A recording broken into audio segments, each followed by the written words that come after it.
Hello दोस्तों, welcome to my channel. तो आज हम बात करेंगे new type BL series don't be too emotional के एपिसोड 6 के बारे में। अगर आज के एपिसोड की बात करें तो आज का एपिसोड बहुत ही ज़्यादा इमोशनल होने वाला है। तो चलिए आज के एपिसोड की शुरुआत करते हैं। अगर आप मेरे चैनल पर नए हैं तो प्लीज़ चैनल को सब्सक्राइब ज़रूर कीजिएगा। एपिसोड की शुरुआत में दिखाया जाता है किस तरह जेन कहता है अगर तुम इसी तरह रहोगे तो मैं तुम्हें गुड लक के अलावा और कुछ नहीं कह सकता हूँ। और ये कहकर वो जाने लगता है एंड जेन को रोकने के लिए उठता है और कहता है तुम मुझे छोड़कर नहीं जा सकते हो। क्या तुम भूल गए हमारे दिल के बारे में? तुम मुझे छोड़कर कुछ भी नहीं जा सकते और जहाँ पे भी जाओगे मैं तुम्हें रोक लूंगा। और जैसे ही पी जैन के हाथों में से खून बहता हुआ देखता है और कहता है पी जैन तुम्हारे हाथों में से खून बह रहा है, तुम्हें जाकर आराम करना चाहिए। पी जैन कहता है क्या तुम भूल गए हो हमारे दिल के बारे में? तुम मुझे छोड़कर नहीं जा सकते हो। अभी इसी वक्त रूम में जाओ और मेरा इंतजार करो, मैं जल्दी तुम्हारे पास आ जाऊंगा। ये सुनकर जैन कहता है तुम इस हालत में घर कैसे आ सकते हो और तुम्हें गाड़ी नहीं चलाना चाहिए। पी जैन कहता है मेरा ड्राइवर है, तुम मेरे बारे में चिंता मत करो और हाँ मैं तुम्हें कभी भी अपने आप से दूर नहीं जाने दूंगा चाहे जो भी हो जाए। दूसरी तरफ दिखाया जाता है पी जैन अपने से ही पट्टी बांध रहता है। जैन कहता है मैं तुम्हारी मदद करता हूँ। पी जैन कहता है मैं कर सकता हूँ, मैंने पहले भी किया है। जैन कहता है तुम हमेशा इसी तरह जिद्दी बातें करते हो, मुझे करने दो ना, तुम अकेले ये नहीं कर सकते हो। जैन पी जैन को पट्टी बांधता है और तभी पी जैन कहता है क्या तुम्हें डर लग रहा है मेरे साथ रहने के लिए? मुझे माफ कर दो, तुमने ही कहा था कि तुम्हें मेरी जिंदगी के बारे में जानना है, इसलिए मैंने अपनी जिंदगी दिखाया है। और तुम चिंता मत करो, मैं कभी भी तुम्हें कुछ भी नहीं होने दूंगा, कभी भी तुम्हें कोई भी नुकसान और चोट नहीं पहुंचेगा। और अगर तुम्हें चिंता हो कि मुझे कुछ हो जाएगा तो मुझे कुछ भी नहीं होगा, मैं इतनी आसानी से इस दुनिया को छोड़ने वाला नहीं हूँ। तभी जैन कहता है अगर तुम्हें कुछ हो जाएगा तो मैं ये बात को कभी सह नहीं पाऊंगा और ये बात हमेशा मुझे चिंता करती है पी जैन कि अगर तुम्हें कुछ हो जाएगा तो मेरा क्या होगा। और ये सुनकर पी जैन को गले लगा लेता है और जैन काफी ज्यादा उदास रहता है। वहीं दूसरी तरफ दिखाया जाता है जैन के दोस्त कहते हैं आजकल जैन नहीं दिख रहा है और कोई क्लास भी नहीं कर रहा है, वो गया तो गया कहा। और जब ये बात पुट सुनता है वो काफी परेशान हो जाता है कि जैन को कहीं कुछ हो तो नहीं गया, वो क्यों क्लास करने नहीं आ रहा है। और उसके बारे में उसको पता लगाने के लिए उसके घर पे भी जाता है और कहता है क्या जैन घर पर है? तो उसके डैड कहते हैं नहीं वो घर पर तो नहीं है। कहाँ? पुट कहता है कि आपको उसके बारे में पता है कि वो कहाँ पर है? तो जैन के डैड कहते हैं उसने कहा वो ठीक है और मुझे चिंता करने की कोई जरूरत नहीं है, उसने ये कहा। दूसरी तरफ जैन पी जैन के लिए काढ़ा बनाता है और वो बहुत उदास रहता है। तभी वहाँ पर पी जैन आ जाता है। जैन कहता है तुम कहाँ पर गए थे और इतनी देर से तुम गायब थे? और तभी पी जैन कहता है कुछ बिजनेस का काम था। जैन कहता है तुमने क्या प्रॉमिस नहीं किया है कि तुम मेरे बारे में सब कुछ बताओगे? और तभी पी जैन कहता है मुझे अपना कपड़ा तो बदलने दो। जैन कहता है कि मैं ऐसे ही मुझसे बातों को छुपाते रहोगे तो आज मैं अपने दोस्त से मिलने के लिए जा रहा हूँ। और ये कहकर जैन कपड़े तैयार करने लगता है और तभी वो पुट को फोन करता है और कहता है क्या तुम आज फ्री हो? पुट कहता है हाँ मैं फ्री हूँ, आ जाओ मेरे घर पर। और इसी वजह से जैन पुट के घर पे चला जाता है। वो लोग काफी ड्रिंक करते हैं, बातें करते रहते हैं। इस तरह पुट और जैन की दोस्ती काफी पुरानी रहती है। पुट कहता है याद है जब हम लोग साथ में चाइना गए थे, वहाँ पर ग्रेप ने सच में उतना कदम चला था जितना मैप ने बताया था। और ये सुनकर जैन कहता है हाँ वो दिन भी कितने अच्छे थे ना, हम लोग की जिंदगी में काफी मजेदार थी। और तभी पुट कहता है वो पल भी काफी खास था। जैन कहता है मैं तो चाइना से वापस भी नहीं आना चाहता था। पुट कहता है ओह देखो कौन बात कर रहा है, जो जल्दी वहाँ से आ गया था, तुम बेना। और तभी जैन थक कर सोफे पर ले जाता है और उसे कल रात के बारे में बताता है और कहता है पता है पी जैन मुझे अपने साथ लेकर गया था जहाँ पर उसकी डील होती है और उसे गोली लगने वाली थी, मैं तो बहुत ज्यादा डर चुका था। ये सुनकर पुट कहता है क्या तुम ठीक हो?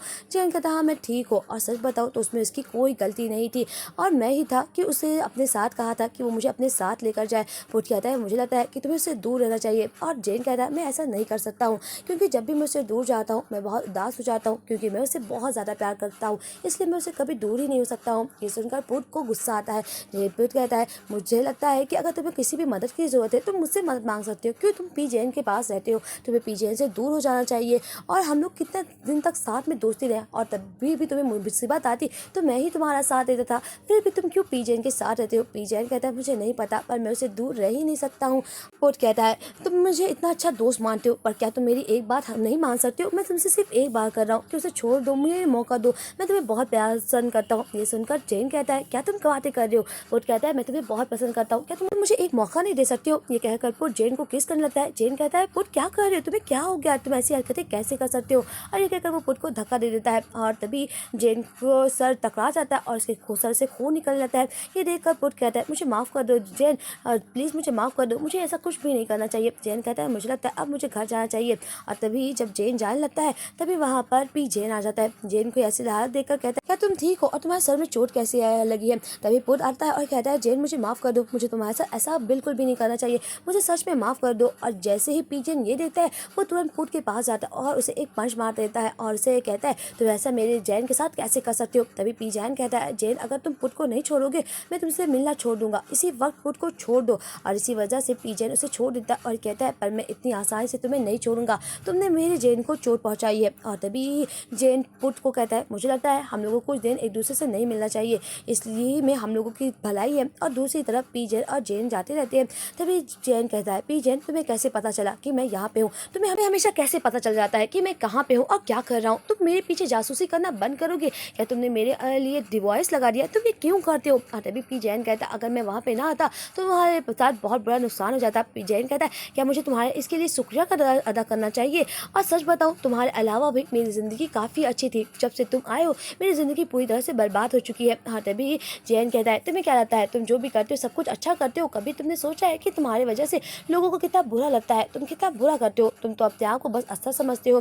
दूसरी तरफ पी जेन अपने कजिन भाई से मिलने के लिए जाता है, उसका कजिन उसे डांटता है और कहता है तुमको कहा था ना कि थोड़ा आराम करना चाहिए, पर देखो ना तुम्हारा चोट फिर से ताज़ा हो चुका है और ये जल्द ठीक हो जाना चाहिए, पर अभी भी ये बहुत ज़्यादा दर्द हो रहा है। और अगर तुम अपने बारे में नहीं सोच सकते हो तो तुम अपने बॉयफ्रेंड के बारे में तो सोचो जिससे तुम प्यार करते हो, मुझे लगता है कि वो काफ़ी अच्छा इंसान है। तभी जेन कहता है कि मैंने ये खुद ही रास्ता चुना है और तुम जानते हो ना कि कोई ये बात नहीं समझ सकता है, पर तुम ये बात समझ सकते हो। तभी उसका कजिन कहता है मैंने तुम्हें बचपन से देखा है, मैं जानता हूँ कि तुम क्यों ये सब कर रहे हो, पर कोई और ये बात नहीं समझ सकता है, इसीलिए मुझे लगता है जिस तरह तुम ये ज़िंदगी जी रहे हो तुम्हें छोड़ देना चाहिए, जिससे तुम प्यार करते हो उसके लिए तो तुम्हें ये रास्ता छोड़ ही देना चाहिए। और बेचारा पी जेन ये सब सोचता रहता है। वहीं दूसरी तरफ जेन काफ़ी उदास रहता है और पी जेन आता है, उसे किस करने की कोशिश करता है। जेन कहता है मेरा मूड नहीं है और मैं अभी तक नहाया भी नहीं हूँ, फिर भी पी जेन उसे किस करता रहता है। जेन गुस्सा के कहता है मैं कह रहा हूँ ना मेरा मूड नहीं है, फिर भी तुम मेरे साथ ये करने की क्यों कोशिश कर रहे हो, और तुमने कहा था ना अगर मैं ना कर दूंगा तुम हाँ मान जाओगे। और हाँ अब मैं एक हफ्ते के लिए अपने फैमिली के साथ रहने के लिए जा रहा हूँ। और ये सुनकर जेन कहता है ऑफ कोर्स तुम रह सकते हो। और तभी पी जेन चला जाता है और दूसरी तरफ जेन और पी जेन जब एक साथ बेड पर लेटे रहते हैं तो एक दूसरे की तरफ फेस भी नहीं किए रहते, फेस भी नहीं किए रहते हैं। और तभी पी जेन जेन को देखता रहता है और काफ़ी उदास रहता है और कहता है पी जेन मैं तुमसे कुछ पूछना चाहता हूँ, क्या मैं तुमसे कुछ पूछ सकता हूँ। जेन कहता है क्या हुआ। और तभी पी जेन कहता है जब हम लोगों ने डेट करने के लिए राजी हुआ तो तुम कैसी किस तरह ज़िंदगी सोच रहे थे कि हम दोनों की ज़िंदगी कैसे होगी। और तभी जेन कहता है मैंने कभी नहीं सोचा था कि तुम ऐसे होगे, क्योंकि लोग तुम्हारे बारे में बुरी बातें करते थे, पर मैंने तुम्हें इसलिए पसंद किया था क्योंकि तुम मुझे काफ़ी अच्छे लगे थे। और तभी जेन कहता है याद है तुमने जब पूरे रेस्टोरेंट को बंद कराकर मुझे प्रपोज किया था तो वो मेरी ज़िंदगी का सबसे खूबसूरत पल नहीं था, वो पल था जिस वक्त तुम मेरे घर पर आए थे और उस वक्त मेरी फैमिली के सामने साबित करना चाहते थे कि तुम मेरे लायक हो। और वो पल मेरी ज़िंदगी का सबसे खूबसूरत पल है और वो दिन मुझे हमेशा याद रहेगा क्योंकि वो उस दिन सबसे ज़्यादा खूबसूरत दिन था। और मैं तुम्हें अपने साथ देखना चाहता हूँ, मैं तुमसे प्यार करना चाहता हूँ। तुम्हारे बारे में अफवाह करते हैं पर मुझे इन सब का भी फिक्र नहीं है, मैं बस तुम्हारे साथ नॉर्मल इंसान की तरह रहना चाहता हूँ, जैसे नॉर्मल कपल रहते हैं, ना कि मुझे कोई एक्स्ट्रा चीज़ चाहिए, बस नॉर्मल चीज़ों से ही मुझे ज़्यादा खुशी मिलती है। तुम इस तरह जीना नहीं चाहते हो। और पी जेन की बातों को सुनकर पी जेन रोने लगता है। जेन उसकी आंखों को पोंछता है और अपना फेस फिर मोड़ लेता है। जेन भी काफ़ी उदास रहता है, पी जेन काफ़ी उदास रहता है और इन दोनों में भी अब भी तनाव रहता है। वहीं दूसरी तरफ दिखाया जाता है कि जेन अपने फैमिली के साथ एक हफ्ते के लिए रहने के लिए आ जाता है। और तभी जैसे जेन आता है उसके डैड और डैड कहते हैं जेन क्या तुम कुछ खाना चाहोगे, क्या तुम कुछ चाहोगे कि मैं ये बना दूँ। जेन काफ़ी उदास रहता है और तभी उसकी मॉम कहती क्या हुआ जेन, आज तुम्हारे साथ पी जेन नहीं आया। कुछ नहीं बोलता है और वो उदास रहता है। इसके बाद उदासी को देखकर उसके पेरेंट्स समझ जाते हैं कि कोई तो ज़रूर बात होगा जिस वजह से जेन इतना उदास है। जेन थोड़ा कुछ खाना ही खाता है और कहता है मॉम मेरा हो गया मैं जाता हूँ। दूसरी तरफ जेन कमरे में बैठा रहता है और स्केच करता रहता है और वो पी जेन के बारे में सोचता है किस तरह पी जेन ने कहा था मैं इस तरह अपनी ज़िंदगी को रोक नहीं सकता हूँ, मैं इसी तरह अपनी ज़िंदगी को जीऊँगा। और ये सुनकर जेन बहुत उदास हो जाता है और कहता है मैं इस तरह ज़िंदगी नहीं जी सकता हूँ, हर दिन मैं इस डर से नहीं जीऊँगा कि कोई हम पर हमला कर दे और मुझे ये डर नहीं चाहिए। जेन गुस्से में वो स्केच बना देता है कि मेरी दुनिया और उसकी दुनिया पूरी तरह से अलग है। तभी पुट आता है जेन के घर पर और कहता है क्या जेन है। तभी उसका भाई कहता है नहीं जेन नहीं है। और तभी पुट कहता है मुझे माफ़ कर दो, उस दिन के लिए मैं सच में तुमसे माफ़ी मांगना चाहता हूँ। जेन ये सब देखता रहता है फिर भी वो पुट से नहीं मिलता है। वहीं दूसरी तरफ दिखाया जाता है किस तरह पी जेन आज गिंको सिरप बनाता है सिर्फ जेन के लिए, और जब वो पहली बार ये डिश बनाता है तो उससे अच्छा नहीं बनता है और जेन फिर से ट्राई करता है और कई बार कोशिश करने के बाद उसे फाइनली वो सिरप बन जाता है और वो बहुत ज़्यादा खुश रहता है कि उसने कुछ जेन के लिए बनाया। और तभी पी जेन उस पर एक नोट लिखता है कि ये मेरे लिटिल ब्रदर जेन के लिए है। और ये सीन सच में बहुत ज़्यादा क्यूट रहता है क्योंकि पी जेन जेन को ये जब डिश बना रहता है वो बहुत ज्यादा खुश रहता है। तभी पी जेन का पोस्ट देता है और उसमें लिखा रहता है शायद हम दोनों की दुनिया ही अलग है, और ये सब सोचकर पी जेन भी काफी उदास हो जाता है। दूसरी तरफ जेन को अचानक फोन आता है कि पुट ईआर रूम में, और उसकी हालत बहुत गंभीर है, उसका एक्सीडेंट हो चुका है। और जैसे ही जेन सुनता है वो तुरंत हॉस्पिटल में भागता है। वहाँ पर उसके दोस्त बताते हैं कि एक लग्जरी कार थी और किसी को नहीं पता वो कार वाला कौन था, और उसने अचानक पुट की कार पे हमला कर दिया। और जैसे ही लग्जरी का कार का नाम जेन सुनता है उसे शक हो जाता है कहीं इसके पीछे पी जेन का हाथ तो नहीं है। और तभी उसका दोस्त कहता है अभी तक उसके फैमिली वालों से बात नहीं हुई है, क्योंकि उसके फैमिली में सभी लोग बाहर गए हैं काम की वजह से, और क्या होगा। तभी वहाँ पर डॉक्टर आ जाती है और कहती है तुम लोगों में से जेन कौन है। जेन कहता है मैं ही हूँ। और डॉक्टर कहती है पेशेंट का हालत बहुत गंभीर है, हम लोगों के पास बहुत कम वक्त है, वो तुमसे मिलना चाहता है। जेन जब जाता है अपने दोस्त के पास और जेन से अपने दोस्त की यह हालत देखकर बहुत ज़्यादा उदास हो जाता है। जेन कहता है क्या हुआ, और तुम ऐसे नहीं जाओगे, हम लोग के साथ रहोगे, जेन हिम्मत करो पुट। और तभी पुट कहता है ये सब पी जेन बार बार करता रहता है। जेन कहता है क्या कह रहे हो पुट। और तभी पुट फिर से कहता है पी जेन, और जेन ये सुनकर बहुत ज्यादा गुस्सा हो जाता है। जेन कहता है क्या पी जेन ने क्या किया है पुट, बताओ ना। और तभी पुट की आखिरी सांसें खत्म हो जाती है और उस दुनिया से चला जाता है। जैसे ही जेन ये देखता है वो रोने लगता है, और ये सीन बहुत ही ज्यादा इमोशनल रहता है। जेन जैसे ही हॉस्पिटल रूम से निकलता है उसकी माँ कहती है तुम तो जेन हो ना, वैसे पुट कैसा है, क्या वो ठीक है। और तभी जेन कहता है पुट हमारे बीच में नहीं रहा आंटी, मुझे माफ कर दीजिए। और जेन अपने दोस्त को पकड़कर रोने लगता है और कहता है हम लोगों ने तो आखिरी विदाई भी नहीं कर पाई है। पर जेन उतना ही ज्यादा गुस्सा भी रहता है। वहीं दूसरी तरफ पी जेन के लिए डिनर तैयार करता है और उसमें लिए प्यारी प्यारी तैयारी करता रहता है। और तभी उसके पास एक फोन आता है और वो बात करता रहता है कि तुमने सही काम किया, क्या कोई सबूत तो नहीं बचा है। और ये बात जेन सुन जाता है और कहता है तुमने पी जेन को मार डाला ना, तुमने ये सब किया है। जेन कहता है तुम क्या बात कर रहे हो। जेन कहता है मैं सच कर रहा हूँ, तुम्हारा ही हाथ है, पुट के हाथ के पीछे उसके एक्सीडेंट में तुम्हारा ही हाथ है। और तभी पी जेन कहता है मुझे नहीं पता, और अगर मैं सच भी बताऊंगा तो मेरी बातों पर यकीन ही नहीं करोगे। और तभी पी जेन कहता है वो मरने से पहले तुम्हारा नाम लिया, और क्या तुम सच बताओगे, उस दिन तुमने उसको धमकी दिया था और आज तुमने उसके साथ ऐसा कैसे कर सकते हो। पी जेन तुम कितने बुरे हो। ये सुनकर पी जेन कहता है अगर तुम्हें शक ही है तुम पुलिस को बता दो ना, मेरे ऊपर जांच होगा और सच सामने आ जाएगा। ये सुनकर जेन कहता है पुलिस तुम्हारा कुछ नहीं कर सकती, तुम इतने बुरे इंसान हो। जेन कहता है मैं जानता हूँ कि तुम मुझ पर विश्वास नहीं करोगे, पर मैं चाहूंगा इस पर एक बार तो विश्वास करो। जेन कहता है मैं अब हैंडल नहीं कर सकता हूँ, अब बस बहुत हुआ।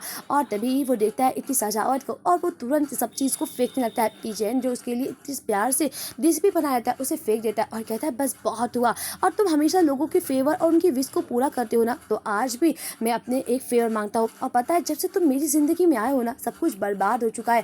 पहले तुम नहीं आए थे, मेरी जिंदगी कितनी ज्यादा खुश थी, मेरी जिंदगी में सब कुछ बर्बाद हो गया, तुम मेरी जिंदगी में क्यों आए थे, चले जाओ मेरी जिंदगी से। और तुम हमेशा मेरी लोगों की ख्वाहिश पूरी करते हो ना, तो मेरी एक विश है कि मेरी जिंदगी से अभी इसी वक्त गायब हो जाओ, और हाँ जो कर्ज भी है वो भी माफी होते हैं। ये सुनकर जेन कहता है क्या तुम ये गुस्से में नहीं बल्कि सच्चे मन से कह रहे हो ना। जेन कहता है हाँ मैं चाहता हूँ कि मेरी जिंदगी से तुम गायब हो जाओ और जितना कुछ मुझे देना हो वो मुझे देना ना हो, ये मेरा विश है। ये सुनकर जेन कहता है आज रात तुम मेरे साथ रुक जाओ और आज रात के बाद मैं तुम्हारी जिंदगी से पूरी तरह से गायब हो जाऊंगा, और अगर तुम यही चाहते हो तो मैं सच में तुम्हारी जिंदगी से गायब हो जाऊंगा। ये कहकर पी जेन को गले लगा लेता है और तभी वो दोनों एक दूसरे को किस करने लगते हैं। और यहाँ पर पी जेन और जेन का आखिरी बार इंटीमेट सीन भी दिखाया जाता है जो कि काफी ज्यादा हॉट रहता है पर बहुत ही ज्यादा इमोशनल रहता है, क्योंकि पी जेन को छोड़ने के लिए तैयार हो जाता है।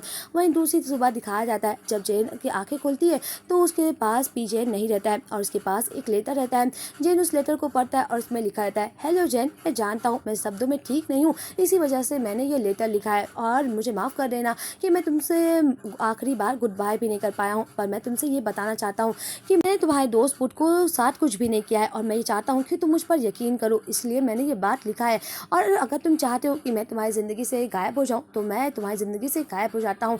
मेरे अंदर इतनी हिम्मत नहीं थी कि मैं तुम्हारे साथ सामना करके गायब हूँ, इसलिए मैं रात में ही जाने का फैसला कर रहा हूँ। मैं जानता हूँ कि तुम मुझ पर यकीन क्यों नहीं कर रहे हो, क्योंकि मैंने आज तक तुम्हारी जिंदगी को बर्बाद किया और तुम्हारे साथ बुरी बुरी चीजें की है, पर तुमसे गुस्सा नहीं हो और मैं तुम्हारी वो स्माइल देखना चाहता हूँ। पर मैं जानता हूँ कि तुम मेरे साथ अब खुश नहीं हो, वो पुराना वाला जैन अब मुझे नहीं मिल सकता है। पर एक बात ये याद रखो, मैंने जितनी भी तुमसे बातें बोली है वो झूठ नहीं थी। मैंने जब भी जितनी भी बातें तुम्हें अब बारे में बताया वो सब कुछ सच थी। और पता होगा कि तुम एक साधारण हो, पर मैंने हमेशा कहा कि तुम साधारण नहीं पर मेरे लिए तुम एक खास हो। और क्यों मैं तुम्हें अपना खास समझता था, क्योंकि मेरी जिंदगी में जितने भी लोग आए हैं वो बस मुझसे कुछ मांगने के लिए आए हैं और एक फेवर। पर तुम जिंदगी में जब मेरी जिंदगी में आए तो तुम एक ऐसे इंसान थे जिसने मुझसे कुछ मांगा नहीं, बस तुम मुझे देख रहे थे। और ये मुलाकात मुझे बहुत ज़्यादा यादगार थी जब डांस प्रैक्टिस में तुम मेरे पैर पर बार बार पैर पैर रख रहे थे वो मोमेंट बहुत ही ज़्यादा प्यारा था और उस वक्त तुम बहुत ज़्यादा क्यूट लग रहे थे। और सच बताऊँ तो तुमने मेरी सोच को बदला है, कई बार मेरी दुनिया को भी तुमने बदला है। मैं लोगों के साथ घुल मिल नहीं पाता था, पर तुम्हारे वजह से मैंने लोगों के साथ घुलना मिलना स्टार्ट किया और मैं तुम्हारे साथ कई सारे फोटो को भी खिंचवाना चाहता था। और पता है, मैं दुनिया को ये बताना चाहता था कि तुम सिर्फ मेरे हो और मुझे नहीं पता लोग मुझे किस नज़र से देखते हैं, पर मैं चाहता हूँ कि तुम मुझे एक अच्छी नज़र से देखो और मैं हमेशा तुम्हारे लिए एक अच्छा इंसान बनना चाहता था। और जब ये जेन लिखता रहता है तो वो काफ़ी उदास रहता है और कहता है, जब तुमने कहा था कि तुम्हें मेरे साथ रहने से खुशी मिलती है और तुम मुझसे प्यार करते हो, तो मैंने भी कहा था मुझे भी तुम्हारे साथ खुशी मिलती है और मैं यही चाहता था कि जब भी तुम मेरे साथ रहो तुम्हें खुशी मिले। और तुमने कहा था कि तुम्हें कोई लग्जरी सामान नहीं चाहिए, तुम्हें बस एक सिंपल चीज़ चाहिए जो मैं दिल से बनाऊँ। इसी वजह से मैंने आज रात तुम्हारे लिए बहुत ही ज़्यादा अच्छे से एक प्यारा सा सिरप बनाया था और मैं चाहता था कि तुम इसे ट्राई करो, क्योंकि जब तुम मेरे लिए चीज़ों को करते थे मुझे बहुत ज़्यादा खुशी मिलती थी। और उस दिन तुमने मेरी ज़िंदगी के बारे में जानने की कोशिश की। तुम पहले इंसान थे जिन्होंने जानना चाहा कि मेरी ज़िंदगी कैसे है। और मुझे माफ़ कर दो, मैं कभी भी नहीं चाहता था कि तुम मेरी ज़िंदगी में आओ और तुम्हें कभी भी इतना ज़्यादा डर लगे। और अगर मेरे वजह से तुम्हें कभी भी बुरा लगा हो तो मुझे माफ़ कर दो। पीजैन तुमसे माफ़ी मांगता है और मुझे लगता है अब बहुत देर हो चुका है मांगने के लिए, पर मैं तुमसे माफ़ी मांगना चाहता हूँ। और सच बताऊँ, मैं तुम्हें थोड़ा स्ट्रांग देना चाहता हूँ। तुम बहुत जल्दी इमोशनल हो जाते हो, थोड़ा स्ट्रांग रहोगे तो लोग तुम्हारा कभी भी भरोसा नहीं जीत पाएंगे। और जिस दिन उस डील की बात है, जब तुम रात में आए मुझसे मदद मांगने के लिए, तो मैंने बस इसी वजह से डील कहा था, क्योंकि मैं तुम डरता था कहीं तुम मुझसे दूर ना हो जाओ। इसी वजह से मैंने ये डील कहा था। मैं बस चाहता था कि कहीं तुम मुझसे दूर ना हो जाओ, क्योंकि मुझे हमेशा तुम्हें खोने का डर लगा रहता था। इसीलिए मैंने इस तरीके का इस्तेमाल किया। जानता हूँ ये तरीका गलत था, पर मेरे पास सही रास्ता था तुम्हें अपने करीब रखने के लिए। और अगर तुम चाहते हो मैं तुम्हारी ज़िंदगी से दूर जाऊँ तो मैं तुम्हारी ज़िंदगी से जाता हूँ, पर तुम अपने साथ ज़िंदगी में हमेशा खुश रहना। और अगर तुम्हें कभी भी इस जगह की याद है तुम हमेशा यहाँ आ सकते हो। तुम्हारे पास की कार्ड है, तुम्हारा प्यारा पीजैन। और ये कहकर पीजैन उसको लेटर बंद कर देता है। जेन उसके लेटर को पढ़कर बहुत रोता है और दूसरी तरफ जेन भी रोता रहता है। वैसे यहीं पर इस इमोशनल एपिसोड का एंड होता है। मिलते हैं नेक्स्ट एपिसोड की एक्सप्लेनेशन के साथ। अगर आप मेरे चैनल पर नए हैं तो प्लीज़ चैनल को सब्सक्राइब कीजिएगा। आज के लिए बस इतना ही। Bye bye.